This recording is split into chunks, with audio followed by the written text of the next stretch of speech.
This is Bob Andelman, and this is a Mr. Media interview.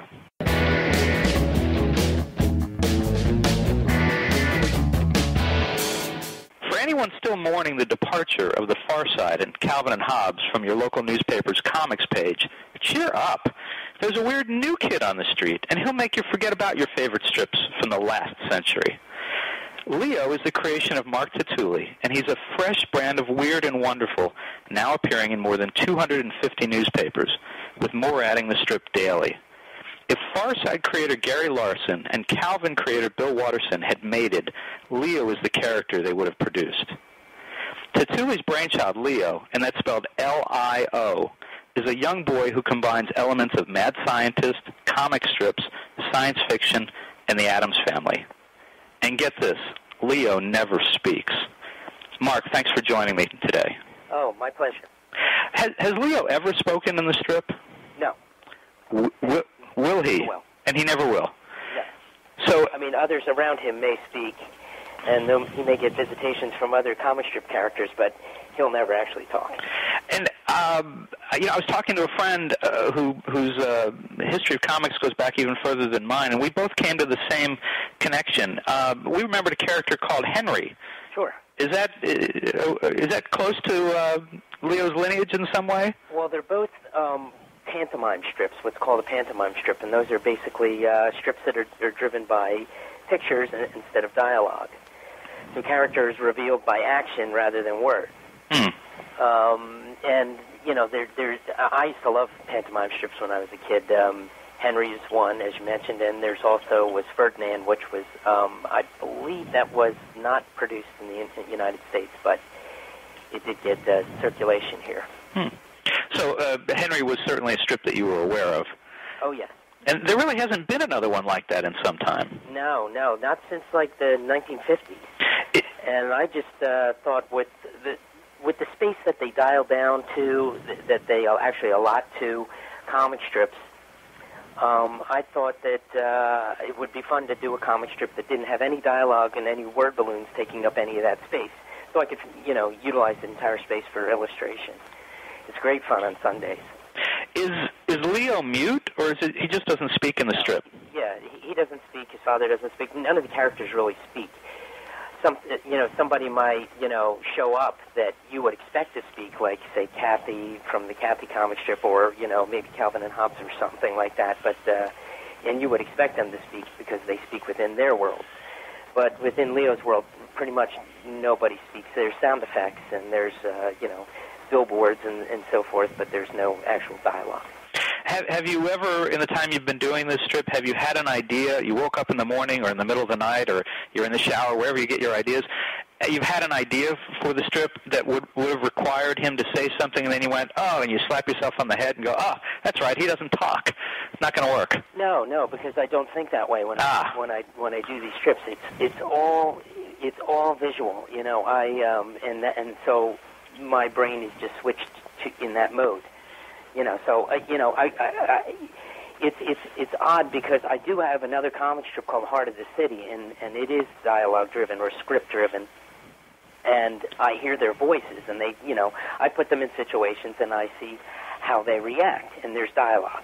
Mm-hmm. But with LIO, because I don't, put any dialogue in, I just don't hear a voice. It must require a tremendous amount of... what's the word I'm looking for? I mean, focus to not want to slip and go to words, especially because you have the other strip where you're used to, putting words in people's mouths. Well, again, I just don't even think in terms of that. No, that's not even an option. It's the other strip is dialogue-driven, and so, like I said, I hear the voices, but when it comes to LIO, I'm just thinking visually, just completely visually. And what other rules have you set for this strip? What parameters are there? There are no parameters. Okay. It's really a basic concept. It's just LIO who lives with his father, and that's basically it. And whatever I can come up with. I set no parameters because I didn't want to lock myself in. I mean, having no dialogue, means that there's going to be no dialogue-driven gags, so I have to leave myself as open as possible to any kind of thing, you know. So anything basically can happen. Anything. Now, Mark, you mentioned that Leo lives with his father, and I wanted to ask you about that. Is there no mother? There is no mother, no. Is he a product of a broken home, or is it the Disney tradition of kids only have one parent? Or well, I can't imagine that a sane woman would stay in that environment for too long. I mean, between the father and Leo, they're a couple of weirdos. So my guess is that she just about had it one day and just took off. But you know, and it makes things simpler because then there would be no dialogue between parents or anything. You know, the Leo's father just is kind of his guardian more or less, and he just kind of goes with the flow. Now we frequently see Leo's father in fairly treacherous situations. How do you envision their relationship? Is he tolerant, or is he in fear of his son? Oh, he's just tolerant. He just kind of goes with it. He just wants to, you know, the interesting thing was that I had written the character of the father when I was out of work. I had lost my job, and I was feeling, you know, just, you know, useless. And, I kind of projected that onto this father character here, and he's kind of, you know, he doesn't really have a job. We never see him going off to work. And he just kind of sits around and watches TV and just kind of goes with the flow, you know. and weird things happen, but, you know, he doesn't ask too many questions because I don't think he really wants the answers. Now, what are some of the, in your mind, some of the strangest things that have happened between Leo and his father? Oh, my gosh. You know, every day is a new adventure, you know. They've been visited, you know, the father has, well, I guess one of the strangest things would be that the father went into the refrigerator to get, you know, bacon and eggs because he wanted to make bacon and eggs, and he found this enormous egg in the refrigerator. He was very pleased about that. And the final panel is the egg had split open, and it was the alien from the Alien movie, the original movie, right, wrapped around his neck and was on his face. And, you know, Leo comes in and slaps his face, you know, like, oh, my God, he's getting into my experiments again. I would say that's among the most bizarre things. But those kind of things happen every day, and everything's fine the next day. Right. Well, that's the amazing thing. I mean, I love that. It's just like, you know, there's a giant octopus or something, and right. or you know, and Leo is so in command of his situation. I mean, is he? What elements of personality does he take from his creator, and what kind of things have you given him that you would like to have in your own personality, perhaps? Oh, geez, you know, it's mostly about fear. When you're a little kid, everything is. I mean, I was afraid of everything because everything seemed so scary, you know, and things that were even designed for kids seemed so scary, you know. I mean, when you went and saw Sleeping Beauty, you know, the dragon in that was just, you know, really, really scary. Now, to adults taking the kid there, oh, this is a lovely fairy tale we're taking my child to. And then, you know, you get there and there's this enormous, you know, there's this evil-looking queen, the most evil-looking queen you ever saw, and she turns into a dragon, and it just envelops the screen, and it's really, really horrific. And, you know, same thing with book illustrations. You know, I remember being fascinated by, you know, Grimm's fairy tales when I was a kid. You know, those stories are just downright sick. Right. You know, some of them, you know, I remember, you know the story of Tom Thumb, but you don't know that he actually is killed by a spider. You know, and there was this illustration in this Grimm's fairy tale of the spider kind of coming up on, and Tom Thumb did battle with him, but the spider breathed his poisonous breath and then basically killed Tom Thumb. Right. You know, and you know, it's shocking for a kid, you know, so Leo's world is that way. Everything is kind of a shock or surreal or bizarre or scary. Well, and I've read where you've compared Leo to the character that Haley Joel Osment played in The Sixth Sense, and that Leo's world is real. I mean, that is his world. But is he the only one in his world who kind of lives and functions the way he does, surrounded by the monsters and the robots and animals and aliens? Yeah, I'd say he's the most at peace with it. Oh. And others, people just don't see those things, They're kind of walking by, or they happen to have their back turned to the situation. It's kind of like it's his reality is just not acknowledged by other people. But they're there, and and sometimes it finds its way into other people's worlds too. But for the most part, we go on with our adult lives, not seeing the things that that kids are just deathly afraid of. Mm-hmm. And I apologize for even asking you to go behind the scenes and talk about some of these things, because I know if you talk to a comedian, the last thing a comedian wants to do is dissect a joke. But LIO is still so new to so many people, and we haven't had it for years and years yet. So it helps, I think, to explain a little bit. Now, how do you keep it fresh day after day? And how long have you been doing it now? Well, let's see. It launched in newspapers last May. That would be May of 2006. I originally pitched the strip to my syndicate in May of 2005. Mm. So since May of 2005, I've been basically writing and drawing, So it wasn't. Like I said, it didn't hit papers till last May, but the time between when I pitched it and when it actually hit papers, I had to do a lot of writing and drawing, and just to find out how I actually wanted to draw it and how I wanted the tone to be, and so I've been drawing it for I would say honestly almost 2 years. Mm. Is it still exciting to wake up to, or is it becoming work? Oh no, it's great. Only because. I would say mostly because there are no rules. Mm-hmm. And so every day I can do something different. I can take it to a new place. It's always a surprise to me, and it's an amazing thing to have a job as a syndicated cartoonist. I couldn't be happier. I'll tell you that. I don't know what I would do with myself if I weren't doing this. Now you have done other things, right?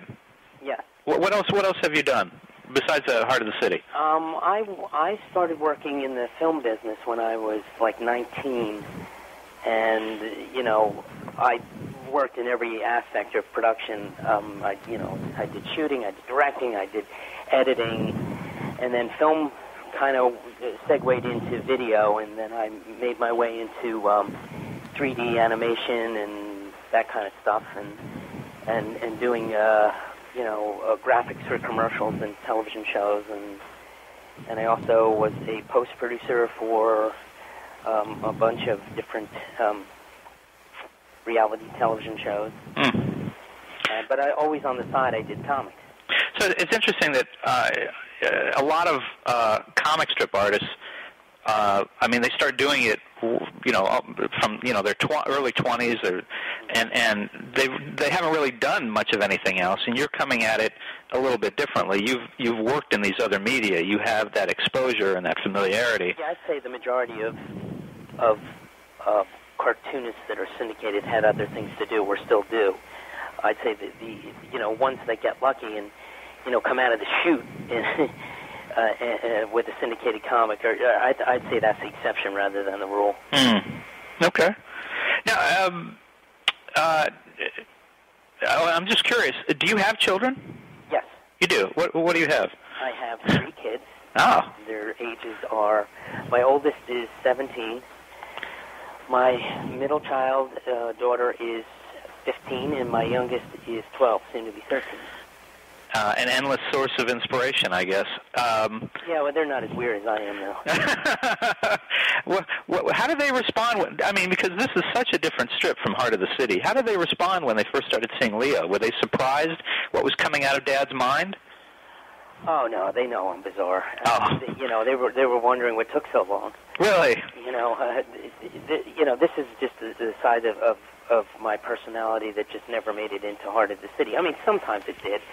And you'll still see, examples of it in Heart of the City. But Heart of the City is a completely different strip from this, which is, the only way I can do two comic strips, because, I sit down and I write Heart, and it's in a completely different way. And then when I sit down and write LIO, it's like I turn the switch completely 180 degrees the other direction, and and that's the only way I could do it. I'm telling you, I couldn't do two script-driven comics because I think that the dialogue would just be too similar. Mm-hmm. And how many papers is Heart in? Heart's in about 100 papers. Okay. Now, were you able to make a living off of Heart before you started LIO? And now that you've got the two strips, Heart's in 100, LIO's in about 250 or so. Yeah. Is it safe to assume you're making your living off this full time now? Yes. Okay. Yes. That's what I do, full-time comic stripping. I never bathe. I, clothes all the time. I just draw. Have you gotten to the point where you've had to bring on an assistant to help with this? No. I couldn't imagine somebody working for me. I can barely stand it. I think that, it might be better, if I pull somebody in to do inking on Heart or something like that. But then I realized I'm such a control freak, which is the whole reason I do comics for a living. I have complete control over these people's worlds, and they don't complain. But I think that I would end up putting just as much work in, standing over somebody's shoulder while they do it. So I don't think that's a good idea. And I love it. I love it. What do you think it is that was so different about Heart and LIO? I mean, Heart, 100 papers is respectable, but it's, as you say, I mean, it's not, you can't earn a full-time living from that.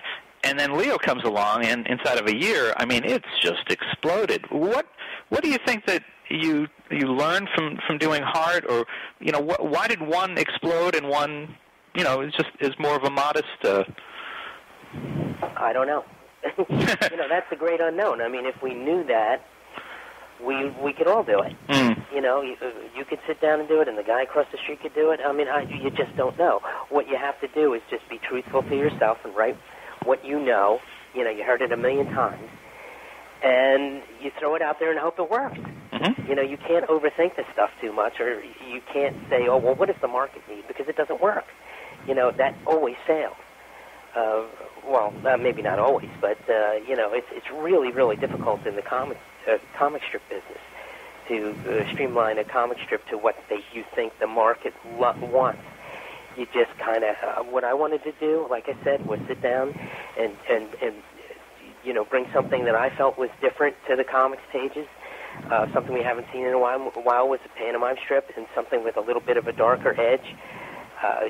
Pantomime strips are generally really, really soft, conservative gags. And this one is not that. No. And so, I just thought it would be different. Now, two of my favorite LIOs to date, I think they were both Sundays. One was the appearance by the boys from Boondocks. There Goes the Neighborhood, where LIO's family, the moving truck backs up. They think There Goes the Hood. There Goes the Hood. I'm sorry. Thank you.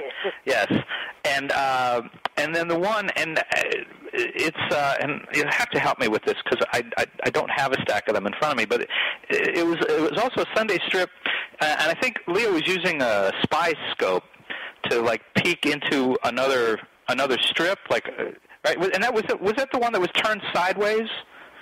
Yeah, actually, I do occasionally draw Sunday sideways. Right. Another little quirkiness to LIO, only because I get in my mind this vision of somebody in their house having to turn their entire comics page sideways, and it gives me like a feeling of power. I just feel that the layout, it lays out, some strips lay out better that way, and why not? And the moving truck, I think, anyway, you tell me if I'm wrong, it seems like you are definitely one of the artists who has benefited from Boondocks taking either semi or permanent retirement. And Foxtrot. And Foxtrot, right, going from 7 days to 1. Did you hear anything from anyone in the business about the Boondocks showing up? It was just so spot on.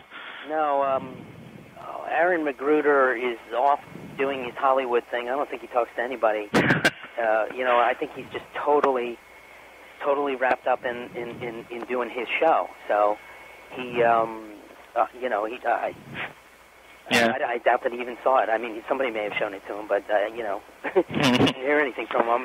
But like I said, that's a whole other world, that Hollywood thing, and it's very, very consuming. So. And you've done other character crossovers. I'm thinking of Mary Worth in particular. Yeah. That had me on the floor. Have you had feedback from other artists whose characters? Yeah, I did. I had put Mark Trail in one of my strips. Mm-hmm.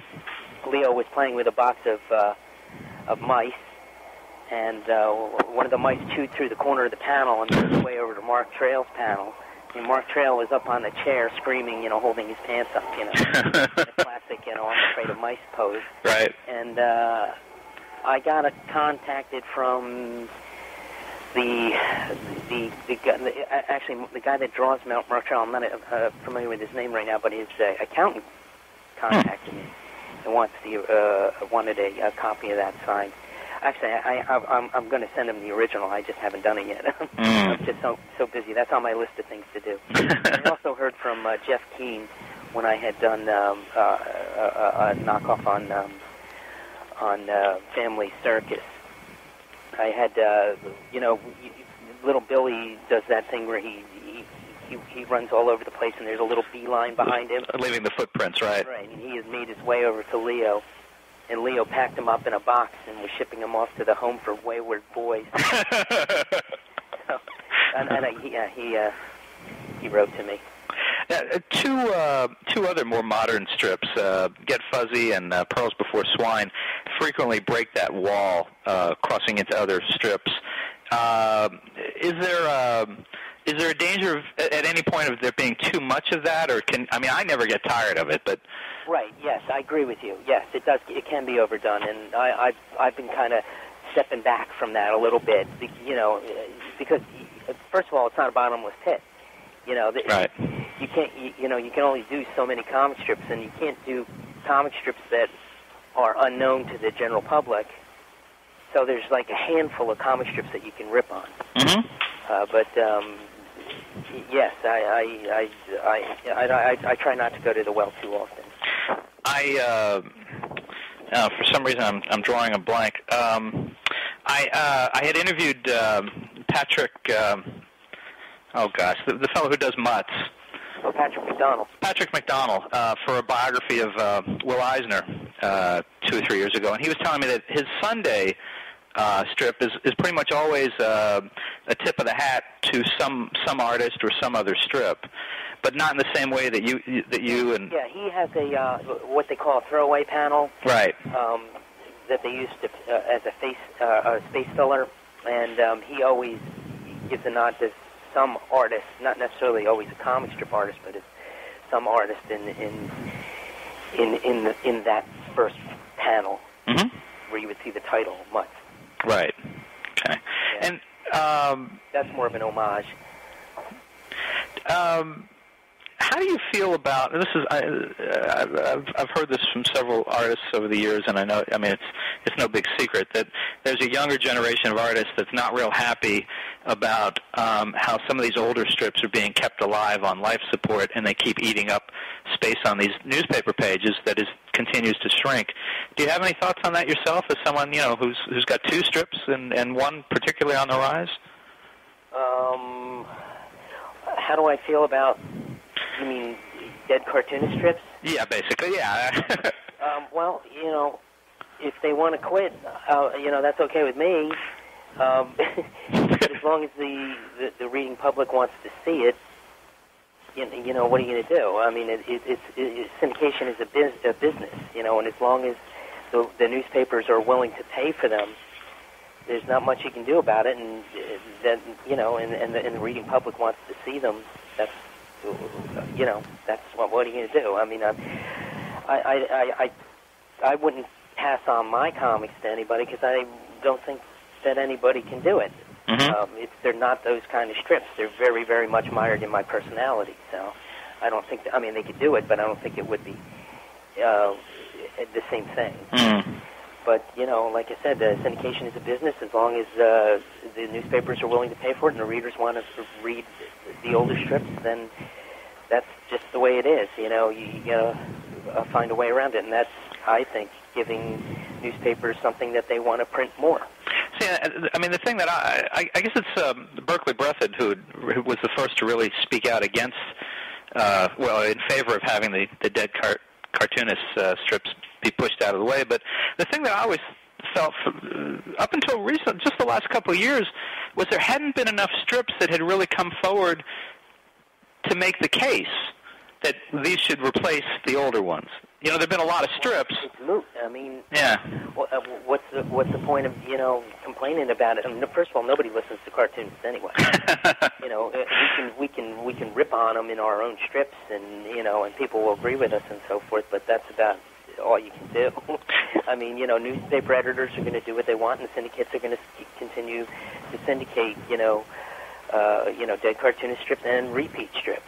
Right. But, I mean, there's this I mean, the way I look at it anyway, there's this generation in the last, 5 years, let's say. There's LIO, Pearls, Get Fuzzy, Mutz goes back a little further. Some of these strips, I mean, they are as revolutionary in some ways as, you know, Farside and Hobbs were, Calvin and Hobbs were at a period of time. But there really hadn't been much in between that made you say, oh, I got to just push all this out of the way and take up, you know, this new stuff. But now it seems like there's been some really fresh work being done. Yeah, I agree. And, you know, I think that Pearls Before Swine is certainly an example of that, you know, and other strips, but... and they're doing well. You know, the newer strips are doing well. It's slow but sure. I mean, that's just the way it is. I mean, the fact that I've gotten to 250 newspapers so quickly is just really an oddity within the business. You know, it's luck, it's timing, it's having a decent strip. You know, the fact that two, you know, major players quit, you know, and you have to give a tip of the hat to Bill Ament. I mean, he could have run repeats. Mm-hmm. He could have said, "Let's go back to start with Foxtrot," and newspapers would have bought it. And you know, I'm not saying that all the newspapers would have run it, but certainly a large amount of his list would have stayed. But he didn't want to do that. Mm. You know, and I'd say, you know, that's and I certainly benefited from that. And, you know, and you know, I think he's to be commended for that. Now, some of the guys who created some of the bigger strips of the last 20 years, you know, Farside and Calvin and Hobbs, Doonesbury, I mean, they've struggled with a couple of things over time. They've struggled with the demand to be fresh all the time, and they've taken sabbaticals, and ultimately, you know, in the case of Watterson and Larson, have given up entirely. Trudeau always, you know, every so often takes a long sabbatical, and then they've also dealt with the demands to commercialize their products, which Trudeau's probably given in a little more on than the other two. You seem to be on this arc, this upward swing. Have you thought about, as things, you know, opportunities might come along, what you're willing to do and what you're not with LIO? Oh, licensing or anything else right now. I just want to turn the best possible strip that I can. I'm worried about building my list and maintaining it. Now, I did see where you were asked, I guess in a syndicate interview, about you know, how you would feel about maybe LIO translating to like an animated series. And you have that film and video experience, so I would almost guess it'd be almost disingenuous for you to say it hadn't crossed your mind. Oh, yeah, I mean, it crossed my mind, but that was not how I designed the strip. Like, Aaron Magruder will tell you that when he designed his strip, it was always with animation in mind. Oh. And that was his ultimate goal. My goal is to do a comic strip, and if it can segue into television or movies or whatever, or any or internet, you know, pieces or cell phone animations, you know, that's fine. Well, you know, I'll cross that bridge when I come to it. But that was not how the strip was designed. It was designed to be just a strip. Mm-hmm. But, that's not to say that I wouldn't consider anything that came down the pike. Okay. That's so not where my head is right now. And then last question, when will we see the first collection of Leo? When? I'm working on the book cover right now. Oh. First collection, and that's due at the end of January, and I really have to sit down and do that. The first collection probably won't be out till October of this year. Oh, great. Do you have a title? Or maybe the end of summer. I'm not sure. Tentatively, I do have a title. It's called LIO, Stave 1. Happiness is a squishy cephalopod. And I have to figure out a cover. A cephalopod, of course, is an octopus or a squid or any other many-legged sea creature. A creature that frequently appears in the strip. Right. Yeah. And I have to ask. Of course, is a play on the best-selling book by Charles Schulz called "Happiness Is a Warm Blanket." A warm puppy, right? Right. Yeah. And I'm sorry, I lied. I have one last question. Why is the character's name spelled LIO? And it always seems to be in uppercase as well. I just like the name Leo. I wanted something short and sweet and just clean because that's the nature of the strip. There's no dialogue, so I didn't want to have a clunky name. It just was just a short name. I got the name Leo from a couple of different sources. Actually, one of the creators of the atomic weapon, one of the inventors, was named Leo. Oh. And actually, there's this. Have you heard of the cartoonist Edward Gorey? Sure. Yeah. He had this thing called the Gashly Chrome Tinies. It's kind of like a poem. I don't know that. Okay, well, it'll do something like, it'll go through the alphabet, and it says, like A is for Amy, who fell down the stairs. B is for Basil, assaulted by bears. C is for Carla, who wasted away. D is for Desmond, thrown out of a sleigh. And it just shows these illustrations of kids being killed a whole bunch of different ways. But there's L is for Leo in here. It's just, it says L is for Leo, who swallowed some tacks.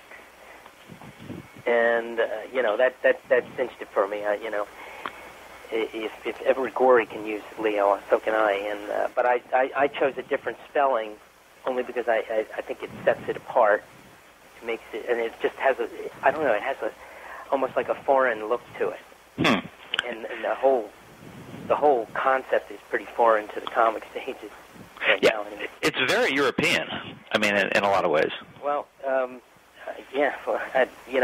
it's odd. Yeah. Okay, it's odd. Definitely odd. Well, I try not to be Zippy the Pinhead odd because I think that's over the top. But I'm sure that there are a number of strips that strike people as being over the top. All right.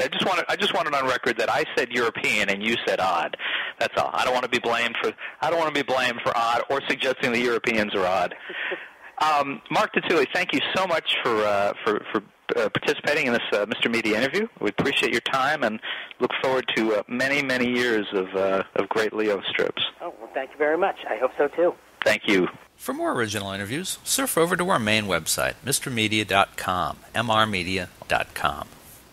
If you've enjoyed today's show, subscribe for free to Mr. Media via email, RSS, or iTunes, and you'll never miss a show. Another good idea? Download our new free Mr. Media mobile app in the Android market. You can also listen with a piece of string and a tin can in many parts of the Internet. Show your support of Mr. Media by supporting our sponsors, including Audible. To download your free audiobook today, go to audibletrial.com/radio. Again, that's audibletrial.com/radio for your free audiobook. We're also supported by thepartyauthority.us. Call DJ Ira for all your party entertainment needs nationwide at 1-800-DIAL-DJs or visit their website, thepartyauthority.us. If you've got an idea for a guest, a comment on today's show, or would like to advertise on Mr. Media Radio, email me directly at bob@mrmedia.com, mrmedia.com. You can also call our 24-hour listener line at 1-727-498-4711. Some messages may be used in an upcoming show. And unless you live next door to Mr. Media, there may be a toll charge. You can also follow Mr. Media on Facebook, Twitter, or our new YouTube and Vimeo video channels. Thanks so much for joining us today. I always appreciate you sharing a piece of your day with Mr. Media. Thanks for listening. Thanks for watching.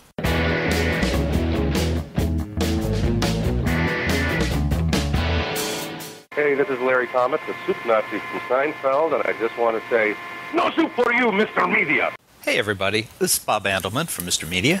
First of all, I want to thank you for years of support listening to this show. We're starting our 6th year, it's hard to believe, our 6th year as 2012 starts, and heading towards our 1,000th online podcast, audio and video. It's pretty amazing, frankly. I remember starting it several years ago thinking, this will never last. And podcasts, that's as stupid a word as blogging. But here we are, starting our 6th year and heading up to 1,000 interviews. And I want to thank everybody for listening and supporting the show. I also want to tell you that, one of the things that's been very helpful for this show is Stitcher Radio. Yes, this is sort of a commercial. Now, there are millions of smartphone apps in the world, but I only use one several times a day, Stitcher Radio. I build my own radio station to listen to broadcast and online shows when I want and in the order I want. CNN News Update, Onion Radio News, WTF with Mark Maron, MSNBC's Morning Joe, Studio 60, the TechCrunch headlines, and of course, Mr. Media. It's free. It works on iPhone, Android, BlackBerry, Palm Pre, and much more. And you can get it for free for yourself. Try it out. I guarantee you're going to love it. Stitcher.com/MRmedia. That's Stitcher.com/Mr. Media. You're going to love it. And thanks again for supporting the show.